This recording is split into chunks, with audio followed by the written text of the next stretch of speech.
Good morning aspirants, this is Ashish Rathod from Radiant Academy.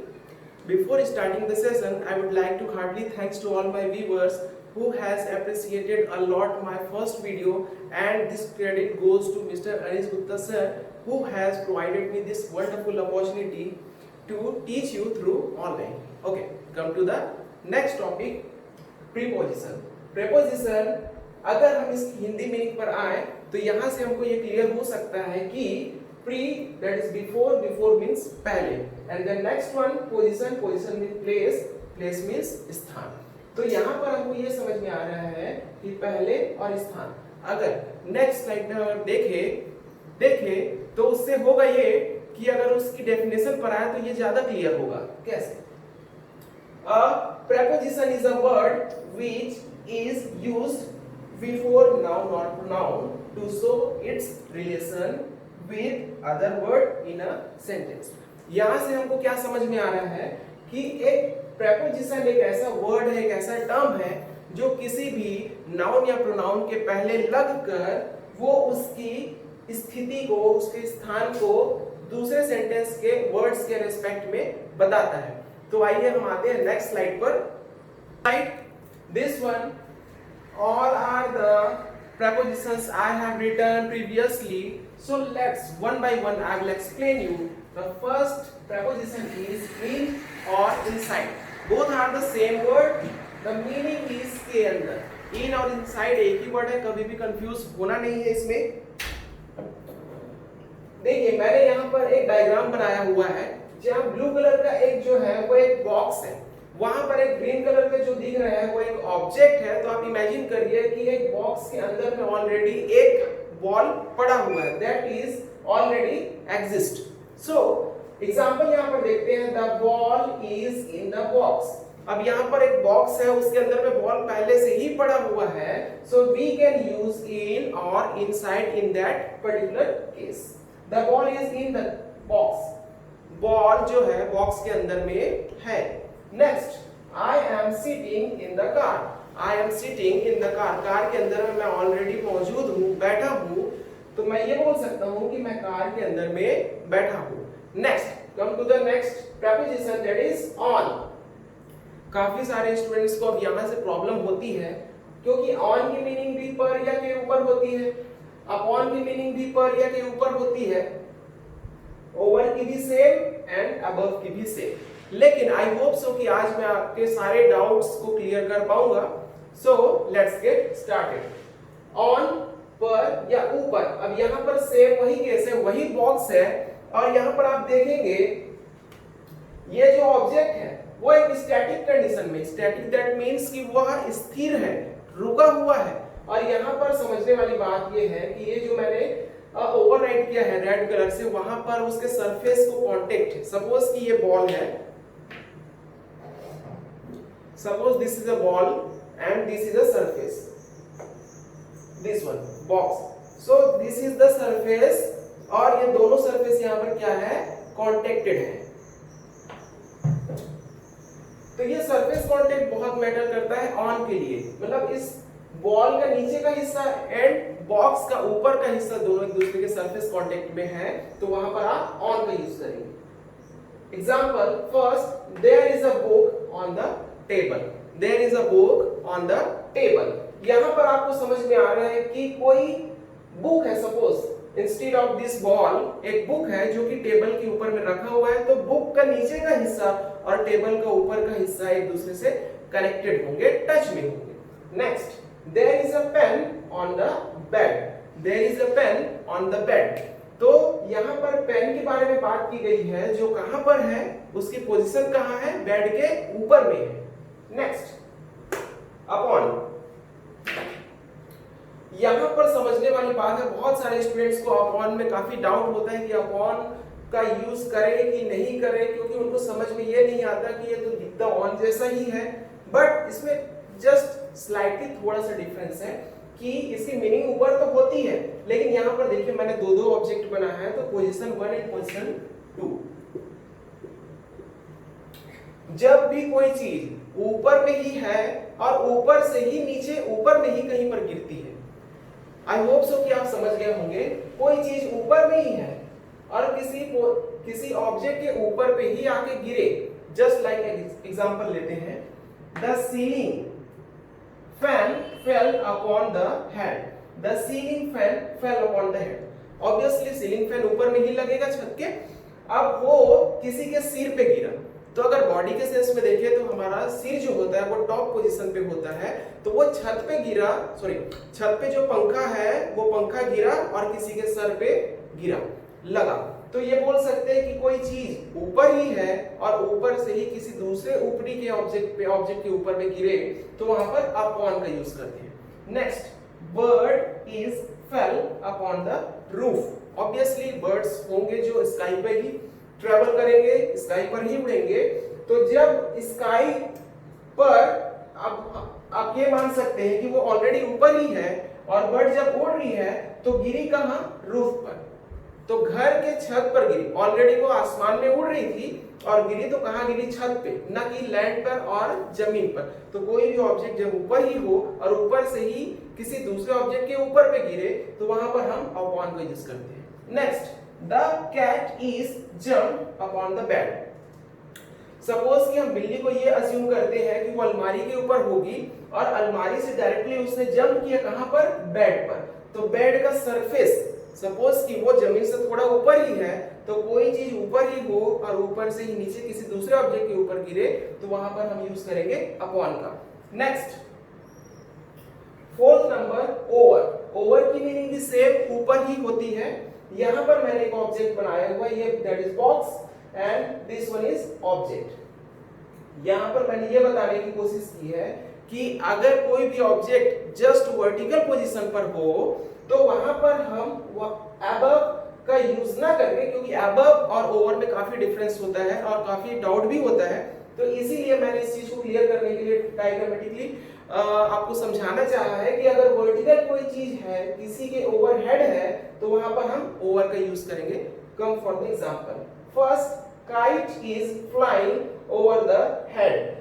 Suppose आप imagine करिए कि आप खड़े हैं और आपके जस्ट सीधे में जहां एक स्ट्रेट लाइन बन रही है, एक अपराइट पोजीशन बन रही है, वहां पर काइट उड़ रहा है, तो उस कंडीशन में हम बोलेंगे कि the kite is flying over my head.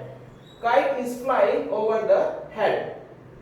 Next, helicopter is flying over the building. Helicopter is flying over the building in the sense कि बिल्डिंग खड़ी है और जस्ट उसके सीधे में क्या है? हेलीकॉप्टर आ रहा है, बट यहीं पर थोड़ा सा कुछ मोमेंट के लिए वो एकदम राइट पोजीशन पे आया, तो वहां पर हम बोल सकते हैं कि ओवर की कंडीशन यहां पर एप्लीकेबल हो रही है। Next, above. इसका मीनिंग भी सेम, ऊपर ही होता है, बस यहां पर ये समझने वाली बात है कि यहाँ पर वर्टिकल कंडीशन में था, एक सीधी रेखा बन रही थी, लेकिन यहाँ पर ऑब्जेक्ट है, ये ऑब्जेक्ट 1 एंड ऑब्जेक्ट 2, तो वो वर्टिकल सीधी रेखा में ना होगी, या तो लेफ्ट हो सकती है या तो राइट पोजीशन पे हो सकती है। तो इस केस में हम क्या बोलेंगे कि यहाँ पर अबव जो है वो ऑब्जेक्ट इधर हो सकता है या इधर हो सकता है। Come to the example, first, kite is flying above the head.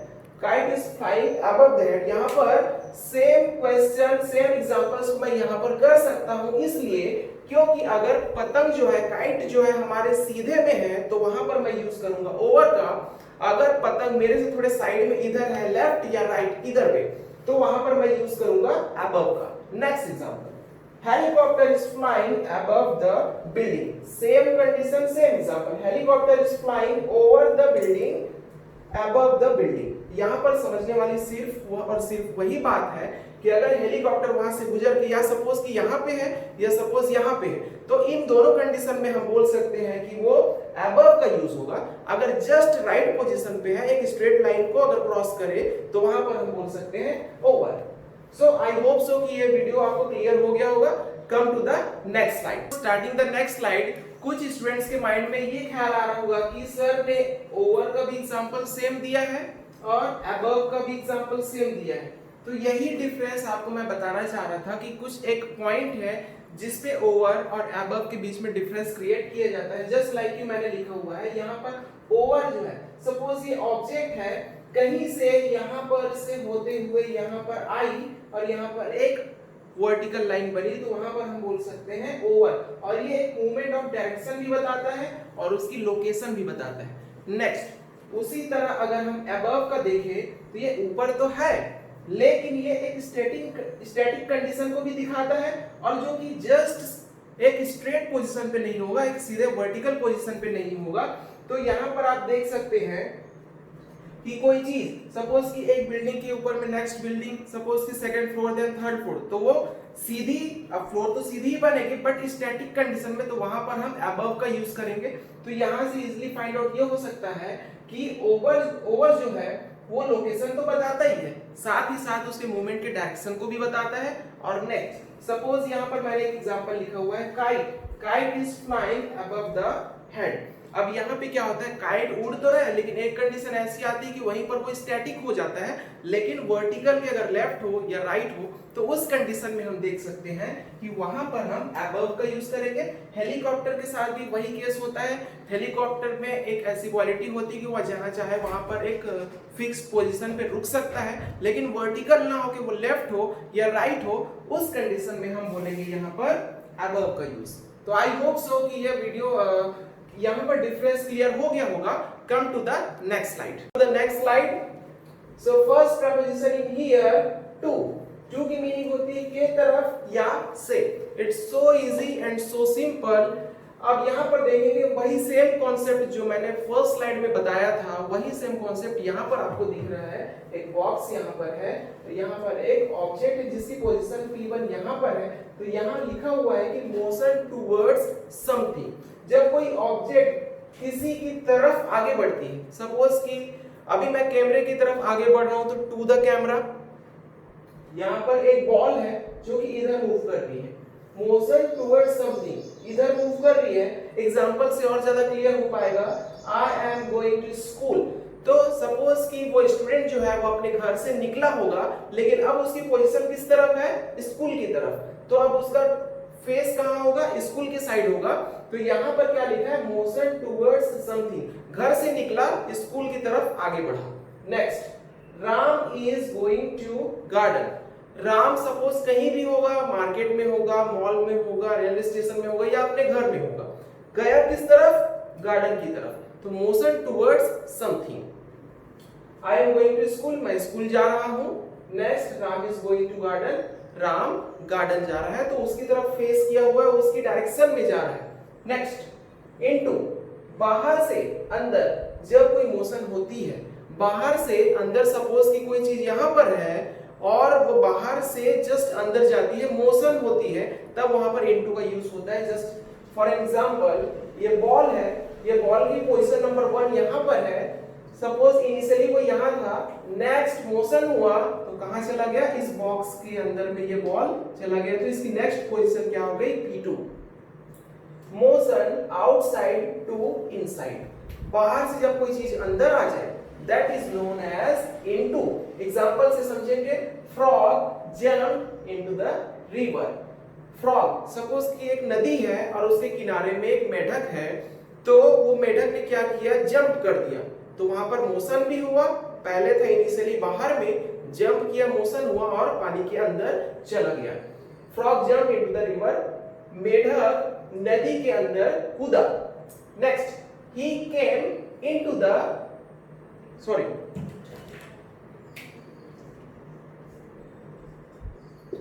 he came into the bus। Suppose कि कोई पैसेंजर है जो कि बस स्टॉप पर खड़ा हुआ है, जैसे ही उसकी बस आई वह बस के अंदर गया और बस उसको लेकर निकल गई, तो he came into the bus, वह बस के अंदर आया। Next, she poured tea into the cup। यहां पर हो सकता है ये आप लोगों के लिए एक नया वर्ड हो, पोर का मतलब होता है डालना या उड़ेलना, ये दोनों चीज। सी poured T into the cup, चाय रखने का एक बर्तन आता है जिसको केटल बोला जाता है। हो सकता है कि वो चाय उसके अंदर में हो और किसी को सर्व करना हो, तो कप हमने निकाला और उस केटल से हमने पोर किया कप के अंदर, तो उस चाय का मूवमेंट क्या हुआ, पहले यहां था और फिर वो कप के अंदर चला गया, तो उसने चाय को कप में उड़ेला या डाला। Next, 8th number, frog. Meaning से दूर, से अलग, से अलग होना। यहां पर एक सेंस आता है सेपरेशन का। जब हम किसी चीज से दूर होते हैं, जब हम किसी चीज से दूर होते हैं तो वहां क्या होता है, motion towards noun, motion towards noun. Initial position क्या था, वो उस जगह पर आ चुका था, अब वहां से वो दूर हो रहा है। सपोज कि this is the P1 condition, this is the P1 condition and this is the P2 condition. Already exist कर रहा है इस बॉक्स के अंदर में वो चीज। अब क्या हो रहा है कि वो चीज अंदर से लेकर बाहर की तरफ जा रही है, तो फ्रॉम देखते हैं, मोशन आउटवर्ड्स नाउन यहां पर था, अब वो आउटवर्ड्स मीन उससे अपोजिट, उससे दूर जा रहा है। Example, the mango fell from the tree. आम इनिशियली पेड़ पर लगा हुआ था, लेकिन जब वो टूटा तो पेड़ से अलग हुआ, तो जहां पर सेपरेशन का सेंस आया तो वहां पर हम यूज करते हैं फ्रॉम का। The mango fell from the tree, आम पेड़ से गिरा। Next, I am coming from railway station.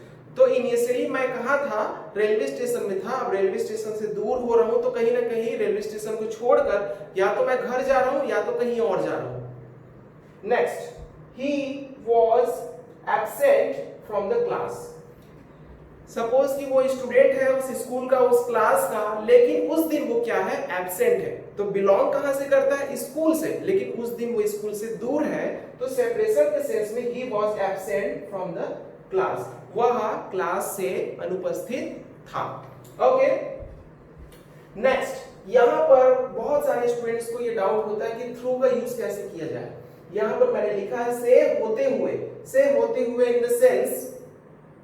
यहां पर भी मैंने एक ऑब्जेक्ट बनाया, इसकी पोजीशन पहले यहां थी, सेकंड पोजीशन यहां है, थर्ड पोजीशन यहां है। तो किसी चीज से होते हुए जब कोई चीज अंदर घुस के बाहर निकल जाए तो वहां पर हम थ्रू का यूज करते हैं। Just for an example, the train is passing through the tunnel, the train is passing through the tunnel. Tunnel की मीनिंग अगर हम देखें तो होता है सुरंग। अब देखिए, कोई ट्रेन इधर से आ रही है, टनल के अंदर में घुसी और उस टनल को क्रॉस करते हुए निकल गई। तो अभी जस्ट मैंने बताया कि कोई चीज, कोई ऑब्जेक्ट अंदर जा रही है, अंदर से घुस के सीधे बाहर निकल जाए, तो इस कंडीशन में क्या हो रहा है, the train is passing through the tunnel. Train जो है वो सुरंग को क्रॉस करते हुए, पार करते हुए अंदर से बाहर की ओर जा रही है। Next, the burglar got into the house through window। burglar हो सकता है ये आपके लिए नया वर्ड हो, चोर। the burglar means चोर got into the house through window। एक जो चोर है वो किसी घर के अंदर में घुसा, किससे होते हुए, खिड़की से होते हुए, खिड़की से होते हुए अंदर घुसा, और अंदर घुस के वो क्या हुआ, घर में चोरी करके वो बाहर निकल गया। तो यहां पर क्या हो रहा है कि मोशन तो हो रहा है, कोई ऑब्जेक्ट अंदर घुस रही है और अंदर घुसने के बाद वो बाहर भी निकल रही है। अगर एक एग्जांपल ले, किसी बंदूक से कोई गोली निकलती है और किसी बॉडी को छेद करते हुए बाहर निकल जाए, तो वहां पर पासिंग थ्रू, मतलब थ्रू का जो सेंस है वो आता है। ओके, तो आई होप कि ये वीडियो से आपको मोस्टली क्लियर हो गया होगा कि अबव कहां आएगा, ओवर कहां आएगा, थ्रू कहां आएगा, ऑन कहां आएगा, एट कहां आएगा। I have given here some examples जो कि आपके प्रीवियस क्वेश्चन पेपर में पीएससी के आए हैं, या हो सकता है ये सीजीपीएससी में भी हो, या सीजी व्यापक के कुछ क्वेश्चंस हैं, मैंने एक पेपर से रीड किया हुआ है इनको। ही sat blank in the chair। Options are above, upon, on, over। Concept हमारा बोलता है कि above में क्या होता है, above में होता है कि वो वर्टिकल हो लेकिन उसके साइड इधर हो या इधर हो, और वो क्या करता है, हल्का सा स्टैटिक। नेक्स्ट, अपॉन, कोई चीज ऊपर से जंप होके आ रही है और ऊपर ही किसी चीज पर बैठ रही है या रुक रही है। ऑन, जहां पर किसी दो चीजों के बीच में सरफेस कांटेक्ट हो। ओवर, ओवर का तो फंडा आपको पता ही है, जब वो वर्टिकल चीज में हो, मूवमेंट हो, एक पॉइंट पर फिक्स हो, तब वहां पर ओवर का यूज किया जाता है। तो यहां पर आप डालकर देखिए कि which one is correct. He said, अब ये तो बहुत इजी एग्जांपल है, क्वेश्चन में है इसलिए मैंने दे दिया। अब कोई भी चीज जैसे ऑन द टेबल या ऑन द चेयर, तो आप बैठेंगे चेयर के ऊपर ही, तो आपका पीछे का हिस्सा और चेयर का ऊपर का हिस्सा क्या होगा, सरफेस के कांटेक्ट में होगा। That's why on it's the correct answer. Next, I prefer to read blank the library। in already आप अंदर हैं, from ये तो सेपरेशन का सेंस देता है, उससे अलग हो रहे हैं तब की बात है। on, अब लाइब्रेरी के ऊपर तो बैठ के नहीं पढ़ सकते। तो अगर हम देखें तो अगर आपके पास कोई बुक है, घर से आप लाइब्रेरी की तरफ जा रहे हैं, उस बुक को लेकर जा रहे हैं वहां अंदर बैठकर पढ़ने के लिए, तो वहां पर इनटू का केस होता है। भले ही यहाँ पर ऑप्शन में इनटू नहीं है, लेकिन एक सेंस की बात मैं बता रहा हूँ, वहां पर इनटू का केस होता। लेकिन आप लाइब्रेरी में मौजूद हैं और वहां के ही बुक्स को आप रीड कर रहे हैं, तो यहाँ पर इन का आंसर सही है। Next, you are standing blank my foot on from above। अब कोई भी आदमी आपके पैर के ऑब्वियसली ऊपर ही खड़ा होगा, तभी आपको दिक्कत होगी, तभी ये लाइन आपके मुंह से निकलेगा कि सॉरी एक्सक्यूज मी, आप मेरे पैर के ऊपर खड़े हो। तो दर्द कब होगा, जब उसका पैर आपके पैर से टच होगा और प्रेशर होगा। तो यहां पर सरफेस कांटेक्ट का एक ऑप्शन आता है, तो यहां पर भी ऑन का आंसर जो है वो करेक्ट है। You are standing on my foot, आप मेरे पैर के ऊपर खड़े हैं। Next, we celebrate the new year party blank the terrace. Celebrated, we celebrated the new year party blank the terrace above on over। अब आप जनरली न्यू ईयर की पार्टी जब आप सेलिब्रेट करते हैं तो टेरेस, above the terrace वो तो और उसके ऊपर हो गया, over the terrace ये भी उसके ऊपर हो गया। लेकिन अगर आप इस ऑन को यहाँ पर लाकर देखें और बोले तो आप छत पर खड़े हैं और आपका पैर जो है वो क्या है, उसके रूफ से कांटेक्ट में है, आपका पैर का नीचे का सरफेस कांटेक्ट में है। तो यहाँ पर ऑन का क्वेश्चन जो है, ऑन का आंसर जो है वो ज्यादा सुटेबल कर रहा है, तो ये आंसर करेक्ट है। Next, you can go blank you home. Okay, at your home, beside your home, to your home. यहां पर आप देखें एट यूज किया जाता है कभी भी नियर बाय चीजों के लिए, जब आप किसी चीज के बगल में खड़े हैं या उसके पास में खड़े हैं। नेक्स्ट, बिसाइड यूज किया जाता है जब उसके बगल में खड़े हैं। नेक्स्ट, टू का मैंने बताया जब हम मोशन होती है एक जगह से दूसरी जगह नाउन की तरफ, टुवर्ड्स, मोशन टुवर्ड्स समथिंग। तो यहाँ क्या बोल रहा है, यू कैन गो, तुम जा सकते हो अपने घर, मतलब वो कहीं और है और आप बोल रहे हैं कि उसको उसके घर की तरफ जाने के लिए। You can go to your home, क्यों, क्योंकि वो कहीं और है, अब वो अपने घर की तरफ जा रहा है। Yes, you can go to your home. Next example अगर देखें, the water is flowing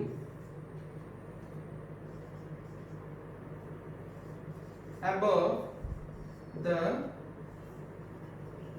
danger mark। ये एक एग्जांपल है आपको दिखाने के लिए, ये कोई ऑप्शन नहीं है यहाँ पर। The water is flowing above the danger mark। अब यहाँ पर above का सेंस क्यों आया है, क्योंकि जो सपोज की बारिश होती है, बाढ़ आती है, तो एक डैम में आपने देखा होगा इस तरह से स्केल बना होता है और उनको एक रेड लाइन दे दिया जाता है और वहां पर यह बताया जाता है कि अगर बाढ़ का पानी इस डेंजर एरिया को क्रॉस करे तो हमको क्या करना है कि वहां पर गेट को खोल देना है। ठीक है, तो यहाँ पर एक सेंस आ रहा है, the water is flowing above the danger mark, मतलब पानी जो बह रही है वो डेंजर मार्क की क्या हो रही है, ऊपर बह रही है। तो इसको क्रॉस कर दिया तो above the danger mark. Okay, तो आई होप सो कि ये वीडियो आपके लिए काफी हेल्पफुल हुआ होगा, क्योंकि अबव, ओवर, ऑन, एट काफी सारी दिक्कतें होती हैं स्टूडेंट्स को। तो ये मैं बताना चाहूंगा कि अगर ये वीडियो आपको हेल्पफुल लगी हो और अगर आप चाहते हैं स्पोकन इंग्लिश से रिगार्डिंग सेपरेट क्लासेस या पीएससी मेंस के रिगार्डिंग सेपरेट क्लासेस, तो आप इस बोर्ड पर दिए हुए नंबर्स पर प्राइवेटली फोन कर सकते हैं। Okay, so thank you and have a nice day.